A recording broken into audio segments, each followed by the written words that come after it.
not to eat. I well, shop that's the Family just Dollar and the Dollar Generals around here.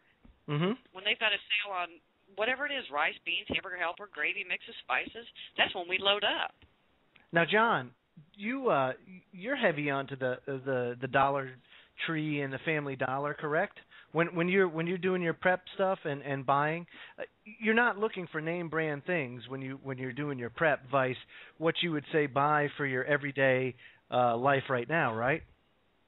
Right. When I go in there, I look for things that I want to use to prep for. Some good, cheap meals, and especially the ones that are going to be easy and provide the most nutrition. Canned ham, chicken and dumplings, the supper bakes. We've got some of them that they were on sale for like $1.75. I bought a dozen of those. So it's just buying in bulk and keep putting back. And I just want to add that at this late hour, I mean, we're so close to the proverbial poo of hitting the fan. What I would recommend, if you can, take $20, $30 next time you're able to, and buy flour, yeast, salt, eggs, powdered eggs if possible, and cooking oil. And with those 6 basic ingredients, you can make homemade noodles, homemade pasta. You can make bread. So now you have a meal right there. You take a little bit of margarine. Margarine will not go bad. It's an oil-based thing. It doesn't really need refrigerated.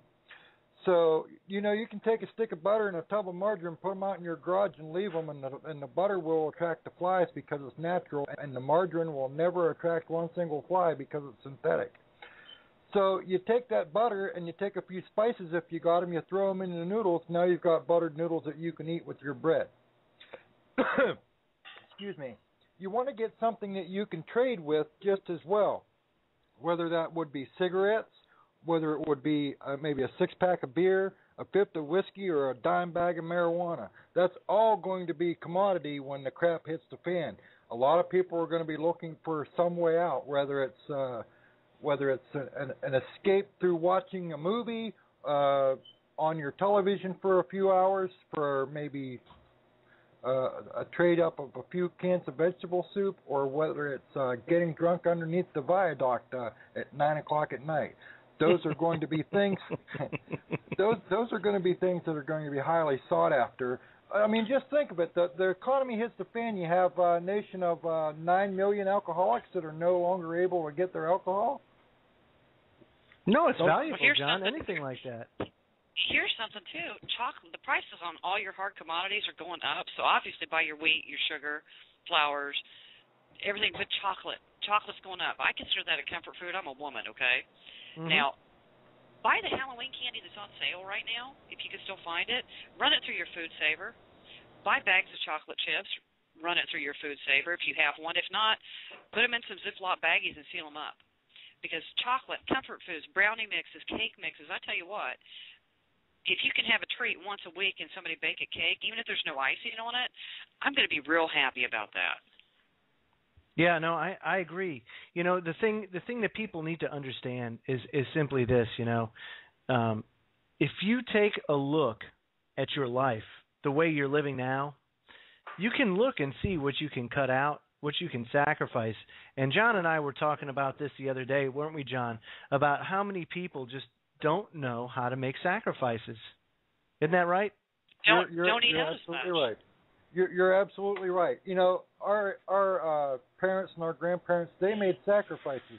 When we won World War I, when we won World War II, the government asked the people to sacrifice. They made nickels out of steel during World War II because the nickel was needed elsewhere. Right. Our people made sacrifices. Nobody knows how to do that today. If you ask somebody to make a sacrifice, they wouldn't do it. They wouldn't know how to do it. Right. And let me ask you this, Griff. I mean, I know you were just a child when World War II went down, but do you remember the sacrifices that your folks made, that other people made when that was going down? I don't know if you'd call them sacrifices. I well remember it. I was an ambulance driver in World War I in the mud in Paris, by the way. Oh, boy. I'm going to go put my boots on now. Yeah, I tell you, save the watch. I've got better stories than that too. I don't think it was sacrifice. I remember all of World War II. we didn't. My mother didn't have a nylon hose. She had to borrow a pair from the next door neighbor to go to a party in 1943, and then she washed them by hand and then returned them. We were rationed on sugar, and gasoline was highly rationed. Even if you had gasoline, you couldn't drive pleasure driving. They would stop you and ticket you if they caught you not going from home to work with your automobile and gas. You couldn't get automobile tires. There were just numbers of things that you couldn't purchase. It was all directed to making parachutes and war items. Everybody was asked to save bacon grease and fat from the stove. So you'd fill up cans, and every weekend you'd take it to a designated spot in town and turn it in. Many of the ladies turned in their aluminum pots and pans in metal drives, and there were additional metal drives beyond the aluminum, and newspaper drives. You were asked to save newspapers and turn them in for the war effort. So, but nobody considered that doing without. It was just an everyday thing in the lives of everybody. People got by. They didn't miss it at all. It's a different generation. People think different today. They're spoiled. They're spoiled. Yes, they really are. That's one way to look at it. I wanted to make a comment about what you all were talking about earlier. Sure. Now, you're going to economize and buy inexpensive things and stock cans of this and that. I'm going to stock toilet paper and tampons, and I will have steak dinners. I will have gourmet pineapple. I will have the finest foods available to me. I'm sure you will, man. You know what? Those are hot commodities when that happens, if things go down, because how many people aren't preparing for that? And when we come back, folks, we're going to be continuing our conversation on prep. So please stay tuned to the Intel Hub News Network. This is Freedomlink Radio. Stay tuned. We'll be right back.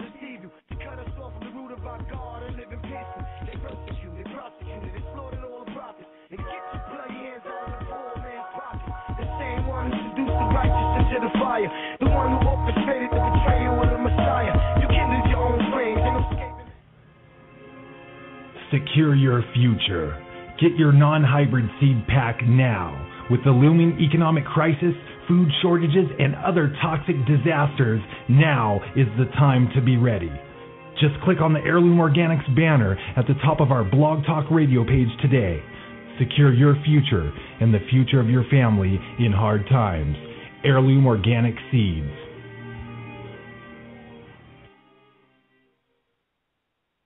Did you ever wish that you could have done something while you still had the chance? What will you do if your income ends tomorrow? Or if you lose your home, as many already have? Do you have enough money to survive through an economic depression? If you don't want to gamble with your future, then FreeToProsper.com can help you quickly end your debt problems, protect your property and possessions, and develop a personal strategy to get you through the hard times. Most importantly, you get to keep your money and not pay another cent to creditors. Our program is often superior to bankruptcy, consolidation, or settlement. Visit FreeToProsper.com to find out more. This is your real chance to act ahead, so don't delay. Your future may depend on it. Call 718-615-0123 to learn more. That's 718-615-0123. Or visit FreeToProsper.com today. Don't forget to catch The Intel Hub Wednesdays and Saturdays at 5 p.m. Pacific, 8 p.m. Eastern on theintelhubradio.com. In a world where corrupt oppressors and oligarchs have seized control of the populations, total tyranny is amongst us. The burden of humanity rests on our shoulders. The only way out is to expose the global crime syndicate known as the New World Order. Together, we are all one. Together, we are Intel soldiers. The battle for free humanity ensues. Join us in the fight. TheIntelHub.com. You are listening to the Intel Hub News Network, crushing the New World Order piece by piece.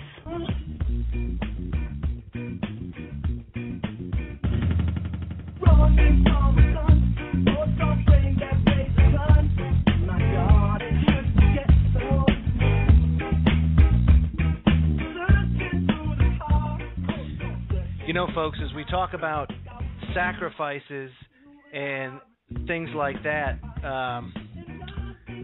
it kind of reminds me of an argument, you know, that my wife and I got into a while back with her parents, my in-laws, and even my folks too, about our kids and how they need to be kids and they have to have their things and everything else, and it really makes me sick because, you know, we're living a simplistic lifestyle, and there's absolutely nothing wrong with that. If you ask me, I think it's a lot better. Don't you think, John?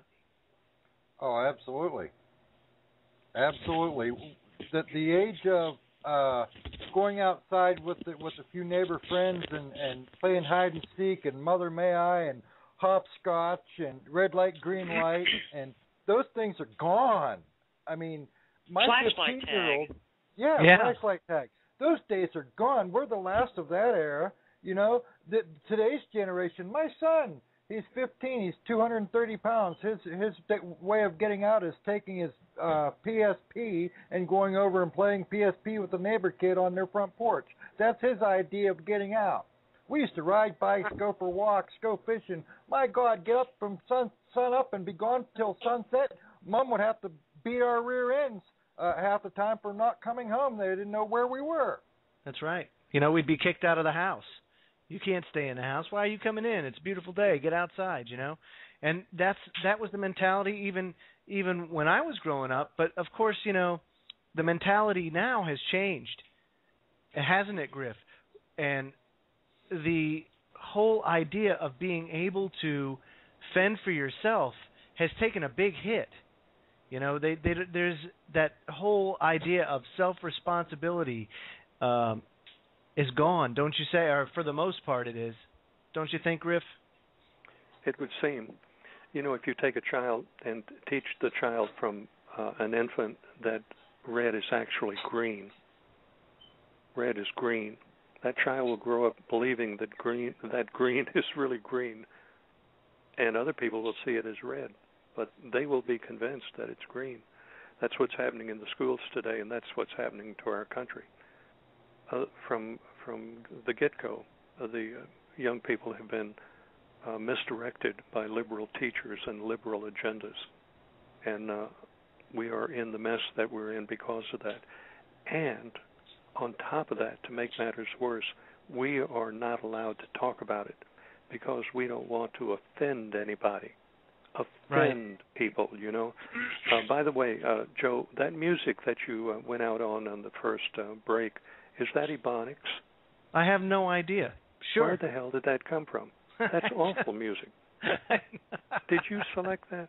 I didn't select it. That's Ebonic music. What's Did funny? You know they're teaching Ebonic music, Ebonic language in California in the schools?